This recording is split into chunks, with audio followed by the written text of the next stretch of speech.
दोस्तों, आज की दुनिया में अगर कोई एक ऐसा इलाका है जहां कभी भी एक बहुत बड़ी जंग छिड़ सकती है तो वो है मिडिल ईस्ट। और इस जंग के दो सबसे अहम किरदार है इजराइल और ईरान। इन दोनों देशों के बीच की दुश्मनी कोई नई बात नहीं है।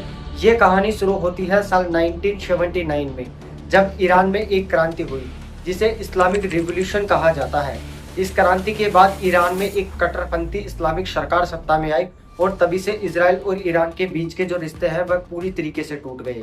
ईरान ने भी इजराइल को दुश्मन नंबर 1 घोषित कर दिया और उधर इजराइल ने भी ईरान को परमाणु हथियार बनने से रोकने के लिए हर संभव कोशिश की और यहीं से शैडो वॉर की शुरुआत हुई। यानी कि एक ऐसी जंग जो खुलकर तो नहीं लड़ी जा सकती लेकिन अंदर ही अंदर चलती रहती है। इजराइल ने ईरान के न्यूक्लियर प्लांट पर साइबर अटैक किए, जिनमें सबसे चर्चित था स्टुपनेट वायरस। 2010 में इस वायरस ने ईरान की न्यूक्लियर फैसिलिटी को बहुत नुकसान पहुंचाया और दूसरी तरफ ईरान ने हमास, हिजबुल्लाह है और शिया मिलिशिया जैसे संगठनों को इजराइल के खिलाफ तैयार करना शुरू किया। अब तक की यह जंग पर्दे के पीछे थी, लेकिन 2024 में यह लड़ाई धीरे धीरे सामने आने लगी। इसमें सबसे पहला टकराव हुआ 1 अप्रैल 2024 को, जब इजराइल ने सीरिया की राजधानी दमिश्क में स्थित ईरानी दूतावास पर एयर स्ट्राइक की। इस हमले ने ईरान की रेवोल्यूशनरी गार्ड के कई वरिष्ठ अधिकारी मारे गए। ईरान ने इसे अपने संप्रभुता पर हमला माना और बदला लेने की धमकी दी। और इसके ठीक 12 दिन बाद यानी कि 13 अप्रैल 2024 को पहली बार ईरान ने सीधे इजराइल पर हमला किया और 300 से भी ज्यादा ड्रोन और मिसाइलें इजराइल की तरफ भेजी गई। लेकिन इजराइल, अमेरिका, ब्रिटेन और जॉर्डन की एयर डिफेंस ने मिलकर इन हमलों को लगभग पूरी तरह नाकाम कर दिया और बहुत ही कम नुकसान हुआ, लेकिन इसका मतलब बहुत बड़ा था। अब दोनों देश सीधे एक दूसरे को टारगेट कर रहे थे।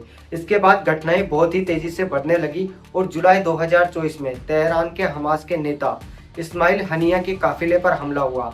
ईरान ने आरोप लगाया कि इस हमले के पीछे इजराइल का ही हाथ है।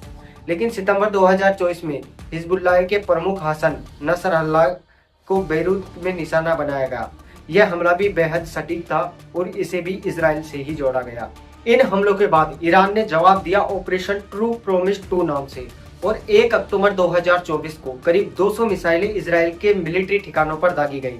हालांकि इजराइल ने कहा कि उसका डिफेंस सिस्टम अलर्ट था और कोई भी बड़ा नुकसान नहीं हुआ। लेकिन अब इजराइल का मूड बदल चुका था। 26 अक्टूबर 2024 को इजराइल ने जवाबी हमला दिया और जिसका नाम दिया गया ऑपरेशन डे ऑफ रेपिटेंस। इस ऑपरेशन में इजरायली फाइटर जेट्स ने ईरान के अंदर कई मिलिट्री और न्यूक्लियर फैसिलिटी को निशाना बनाया और इजराइल ने दावा किया कि उसने ईरान की परमाणु क्षमताओं को काफी हद तक कमजोर कर दिया है। लेकिन अब सवाल ये उठता है कि क्या सिर्फ ये जवाबी हमले थे या फिर जंग की शुरुआत।